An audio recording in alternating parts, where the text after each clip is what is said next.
Welcome to Writing Along. Today's episode is titled There's No Such Thing as a Writing Expert, which is completely the truth, despite what you may have been told or may be assuming right now, assuming you click this.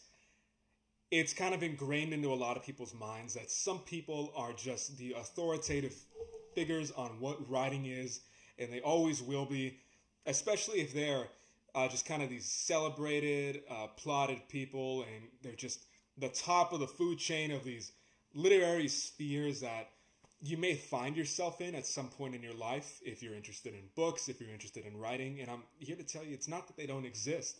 It's not that what they say isn't insignificant or is just total nonsense. What's nonsense is the placement of them on a hierarchy when there's really no such thing as that with writing.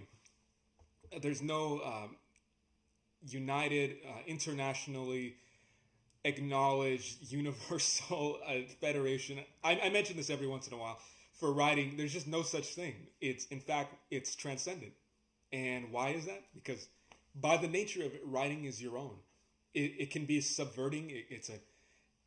If it was tied to anyone's country or anyone's laws, guess what? It would also be controlled by them. So the very fact that you acknowledge it as your own, as a craft that you can call yours individually, is what makes it so powerful. It's unregulated. No one can really stop you from writing what you want. Even if you don't have freedom of speech or you live in a country where you feel like it doesn't really exist, nevertheless, nobody is stopping you from getting those words down onto a page, onto anything like that at all, or writing out an anonymous letter and just distributing it around wherever you live.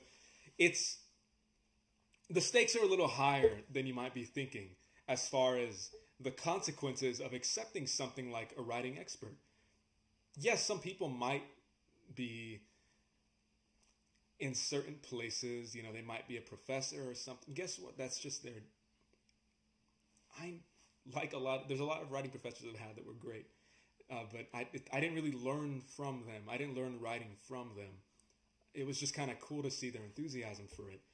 And the very nature of their job and the college they worked for really tied them down in what they were able to really teach it and how they were able to bring it about, which is kind of just something to watch out for before you give this title to someone who may not even be able to really develop you as fully as you can as a writer, which includes kind of ignoring and overcoming a lot that is brought to you as essential, that is disguised and masqueraded as a way to improve your writing when really it's just out there to limit you and confine you. What you say, what you write, when you're writing, you're getting in touch with you're going to write words down that weren't premeditated. That's the very nature of it. You're not just transcribing something. You're not looking somewhere else and then typing it. Even these videos, all right, for the nature of it, there's not really a script. It's just kind of freeform. This is just stuff I have to say that I want to bring out to people, which is, again, writing is spontaneous. It comes to you in the moment. It's fantastic for that reason. It's phenomenal. It's because it's a phenomenon. It's happening right before your eyes as you do it. And once you start, again, aligning that and treating it like that when you're doing it, a lot of great stuff is going to happen for you. It's going to happen for your writing. You're going to find out that you're getting to know yourself, that you're getting to know the world around you. You're engaging in a dynamic, interlinked relationship with whatever you're writing about. And because of that, it's going to talk back to you. It's going to teach you right back certain things that as you're giving to it, it's going to give back to you. Pretty common concept on this channel. And it's not just this theoretical approach. It's not, here's just change your mindset and everything changes. Good luck.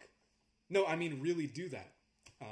Really legitimately start seeing writing as something that is not fixed. It's not law. It's not controlled by any regulators. And that's exactly what the beauty of it is. Now, if you're used to everything else that you do in your life being confined into a box, then writing itself is going to be very uncomfortable at first. It's going to be unfamiliar. You're going to feel like you're going to wonder if you're doing it wrong because you just want to step outside. You want to look beyond what is just traditionally done. And it's very tempting to do that. Again, if that's just a pattern that's ingrained in you, if that's a habit that you're born with, you're born into a world that is shaping you for that kind of thing. So with your writing, don't fear overcoming that. It doesn't mean you're just going to flip the rules. You're going to go live in the wild and distance yourself from technology, from the world and your own society. No, it's nothing like that, okay? It's one element of your life that has this huge potential, and it's not limited. Your self-expression, your confidence as a writer, like, oh, I feel pretty good about my writing ability. I feel like I can tell a story pretty well. My words reflect what I want to say. That there's no limit. There's no roof on it. There's no anything that stops you. You never reach a point where, okay, I reached my ceiling. It's infinite. It's as far as you want to go. It's as much as you dedicate yourself to it that you'll get returns from it. And feel free to smile about, like, it's something to be definitely inspired by. That in itself is incredibly inspiring because, again, everything else is always trying to box you in and mold you into something. But does that something really resemble meaning? Is it significant? It's when you break free and stop thinking you have to only listen to writing experts. They know everything about writing. Therefore, they're just going to give me a bunch of rules and I just have to follow that. No, the idea of writing is creativity. Creative. It's in the word. You know, it's funny. Let me know if you can relate, if you've ever taken a creative writing course and then you received a grade for your writing. Isn't that just an oxymoron? Isn't that just discouraging? Suddenly you get this sense of value and worth that is numerically or alphabetically applied to your own creative output. Oh, cool, you wrote a short story. B- for you, or 3.02 for you, or guess what you were assigned to write. And I don't know, at some point in your life, you probably experienced this. Assigned to write something you didn't want to write. And you don't do it, you put it off, and it's just, I don't really feel like it. I don't want to. And you get a 0, you fail it. What kind of discouraging, conditioning, patternistic, behavior controlling, mind controlling stuff is that? Like, you probably have experienced that multiple times in your life, and it can really let down a lot of people. It stops people in their tracks before they even get into the root of what writing is, before they even get to experience the excitement of what it can be, of what it has been, what it will be, and what it is for you right now. It's an immense weight lifted off of you when you realize there's no such thing as a writing expert. There are people who say things that people understand. There are people who convey their thoughts and change the world around them with what they've said, even if it's only a few individual people. You don't have to shoot for a massive audience. And that's just it too. There are plenty of people, a lot of people. I have to really comprehend that as I'm saying it, because I don't just want to say it blankly at you. There are tons of humans. You could never meet them all.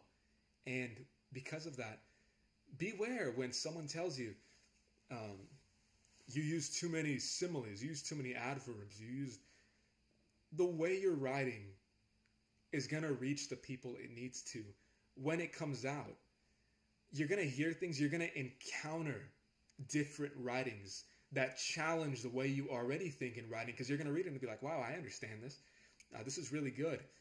And you're going to come from that kind of place. It won't be instant and you're not going to be imitating them, but you're going to be inspired by that, and that's going to teach you in and of itself. Oh, if I write like this, people will understand because I understand it. And I didn't write this, and yet their own thoughts are coming to my brain, and it's changing the way I'm thinking. It's habitual. It's intrinsic. It's automatic. It's not something you got to study for 50 years, and only then can you write and study this long, and you'll be a writing expert. That doesn't happen. That's not real, and that should be one of the most encouraging things you can really internalize as a writer, because you realize there's not really a standard you have to live up to.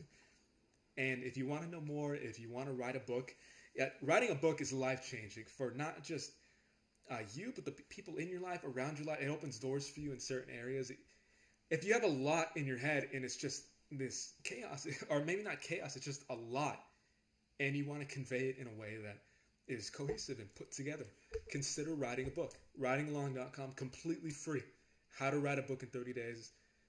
Won't cost you a dime. Go grab your copy on the website. And I'll see you in the next episode. Thanks for stopping by. And once again...